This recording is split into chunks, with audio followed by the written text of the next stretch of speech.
একটি মেয়ে অনলিফ্যান্সে sign up করে। 1 মাস পরে 21 জন সাবস্ক্রাইবার এবং $180। সে ভেবেছিল সে হবে পরবর্তী বড় তারকা। তার মতো আরও 40 লক্ষ মানুষ আছে। অনলিফ্যান্স বছরে $7 বিলিয়ন আয় করে, কিন্তু যদি সেই টাকা ন্যায্যভাবে ভাগ করা হয় তবে চিত্রটি ভয়াবহ হয়ে ওঠে। মাত্র 1% ক্রিয়েটাররা পুরো আয়ের 1/3 নিয়ে নেয়। শীর্ষ 10% ক্রিয়েটাররা প্ল্যাটফর্মের মোট আয়ের 73% পায়। বাকি 40 লক্ষ মানুষ 1/3 চেয়েও কম আয় করে। এটা কোনো বাজার নয়, এটা একটা লটারি। অনলিফ্যান্সের 40% ক্রিয়েটর মাসে $10-এরও কম আয় করে, দিনে 9 মাসে। এটা একটা বার্গারের দাম। এর জন্য তারা সপ্তাহে 7 দিন প্রতিদিন নিজেদের ভিডিও ধারণ করে। 5 বছরে প্ল্যাটফর্মটির টার্নওভার 270 মিলিয়ন থেকে বেড়ে 7 বিলিয়ন হয়েছে। মালিক একাই 1 বছরে ব্যক্তিগতভাবে 472 মিলিয়ন ডিভিডেন্ড পেয়েছেন। মাত্র একজন ব্যক্তি। যেখানে ক্রিয়েটাররা নামমাত্র মূল্যে কন্টেন্ট তৈরি করে প্ল্যাটফর্মটি তখন টাকা ছাপে। এই ভারসাম্যহীনতা কোনো আকস্মিক ঘটনা নয়, এটাই সিস্টেমটির গঠন, এবং এটি ঠিক যেমনটা ভাবা হয়েছিল সেভাবেই কাজ করে। সবচেয়ে ভয়ের ব্যাপারটি সংখ্যাগুলো নয়, সবচেয়ে ভয়ের ব্যাপার হলো মানুষ প্রতিদিন একই স্বপ্ন নিয়ে সেখানে যায়, অথচ তারা জানে না তাদের আগে যারা এসেছিল তাদের কি হয়েছিল। একজন টিকটকার একটি ভিডিও বানায়, দেখুন আমি চাকরিতে 1 বছরে যা আয় করেছি তার চেয়ে বেশি টাকা অনলিফ্যান্সে 1 মাসে আয় করেছি। 10 লক্ষ ভিউ, হাজার হাজার নতুন রেজিস্ট্রেশন। যারা AEVDOT বানিয়েছে তারা ঠিক এটাই চেয়েছিল। বেশিরভাগ সফল অনলিফ্যান্স অ্যাকাউন্ট এজেন্সির পৃষ্ঠপোষকতা পায়। তারাই মেসেজিং, ভিডিও ধারণ এবং প্রচারের কাজ সামলায়, আর তারা প্রতিটি ডলারের 30 থেকে 50% নিয়ে নেয়। সাধারণ মানুষ একাই অনলিফ্যান্সে যোগ দেয়। কোনো টিম নেই, বিজ্ঞাপনের বাজেট নেই, কোনো অভিজ্ঞতাও নেই, আর তারা পেশাদার টিমের সাথে প্রতিযোগিতা করে, যাদের কাছে এটা শুধুই ব্যবসা। প্ল্যাটফর্মটি মাত্র 1/3 আবেদন অনুমোদন করে, কিন্তু যারা গৃহীত হয় তারাও দ্রুতই বুঝতে পারে অ্যালগরিদম তাদেরই বেশি পছন্দ করে যারা ইতিমধ্যেই জনপ্রিয়। নতুনরা অদৃশ্য থাকে। সিস্টেমটি নিজেই নিজেকে পুষ্ট করে। মাত্র কয়েক বছরে ক্রিয়েটরের সংখ্যা 1200% বেড়েছে। বেশি ক্রিয়েটর, বেশি কন্টেন্ট, বেশি সাবস্ক্রাইবার। প্ল্যাটফর্মের জন্য বেশি টাকা, ক্রিয়েটরদের জন্য নয়, প্ল্যাটফর্মের জন্য। কেউ ব্যর্থতার গল্প বানায় না। এমন কোনো ভিডিও নেই যার শিরোনাম আমি আমার জীবনের 6 মাস নষ্ট করেছি এবং কিছুই পাইনি। ফলে পরিসংখ্যান অদৃশ্যই থেকে যায়, এবং এই চক্রটি ক্রমাগত নতুন লোকজনকে টেনে নিতে থাকে। যারা অনলিফ্যান্সে সত্যি অর্থ উপার্জন করেন তারা লেখকদের কাছ থেকে অর্থ পান, তাদের সাথে নয়। রেজিস্ট্রেশন বোতামে ক্লিক করার আগে এই পার্থক্যটি বুঝে নেওয়া জরুরি। একজন অনলিফ্যান্স লেখক ঘুম থেকে উঠেই প্রথমে নিজের ফোনটি হাতে নেন, কিন্তু তা নিজের ইচ্ছায় নয়। কারণ যদি তারা আজ কন্টেন্ট পোস্ট না করেন তাহলে প্ল্যাটফর্মটি অ্যাকাউন্ট মুছে ফেলার একটি সতর্কবার্তা পাঠাবে। অনলিফ্যান্স লেখকদের 1/3 গুরুতর মানসিক স্বাস্থ্যগত পরিণতির কথা জানান: উদ্বেগ, লজ্জা, বিষণ্ণতা এবং আত্মবিশ্বাসের অভাব। এটি একটি বাস্তব গবেষণা থেকে পাওয়া তথ্য।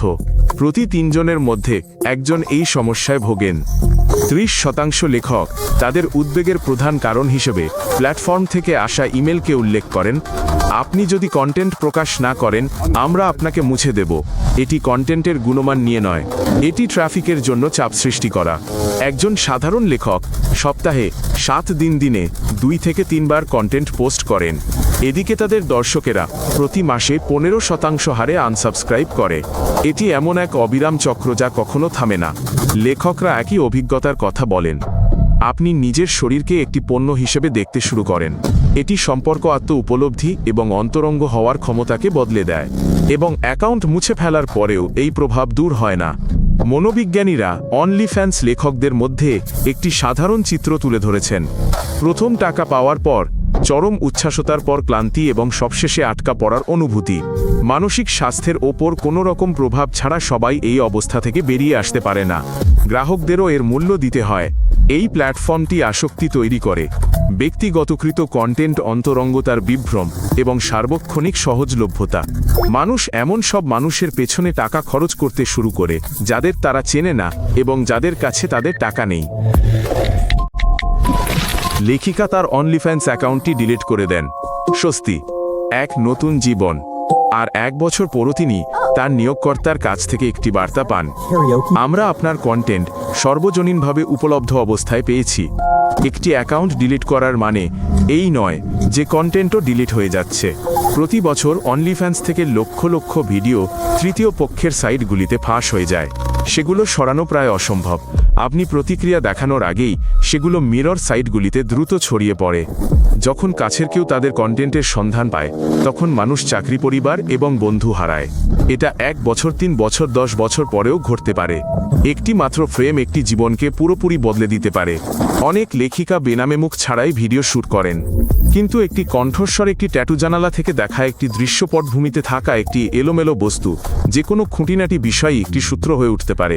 পরিচয় প্রকাশ ঘটে দ্রুত এবং সর্বদা অপ্রত্যাশিতভাবে। কিছু সাবস্ক্রাইবার পর্দায় দেখানো অন্তরঙ্গতাকে একটি বাস্তব সম্পর্ক হিসেবে দেখে। এমন ঘটনাও ঘটেছে যেখানে লোকেরা লেখিকাদের ইমেল ঠিকানা হ্যাক করে তাদের বাড়িতে ঢুকে পড়েছে। এটি কোনো তত্ত্ব নয়, এগুলো আইনি মামলা। 2021 সালে 20 বছর বয়সী এক যুবক রাতে একজন অনলিফ্যান্স লেখকের অ্যাপার্টমেন্টে জোর করে ঢুকে পড়ে। সে পুলিশকে জানায় ওই নারী চেয়েছিলেন যেন তাকে নজরে রাখা হয়। সে ছিল তার একজন সাবস্ক্রাইবার। এই মানুষগুলোর কেউই ভাবেনি যে তাদের সাথে এমনটা ঘটবে। তারা সবাই ভাবত যে সবকিছু তাদের নিয়ন্ত্রণে আছে, আর এটাই অনলিফ্যান্সকে সত্যিকারের বিপজ্জনক একটি জায়গা করে তুলেছে। তাহলে অনলিফ্যান্সে আসলে ধনী হচ্ছে কারা?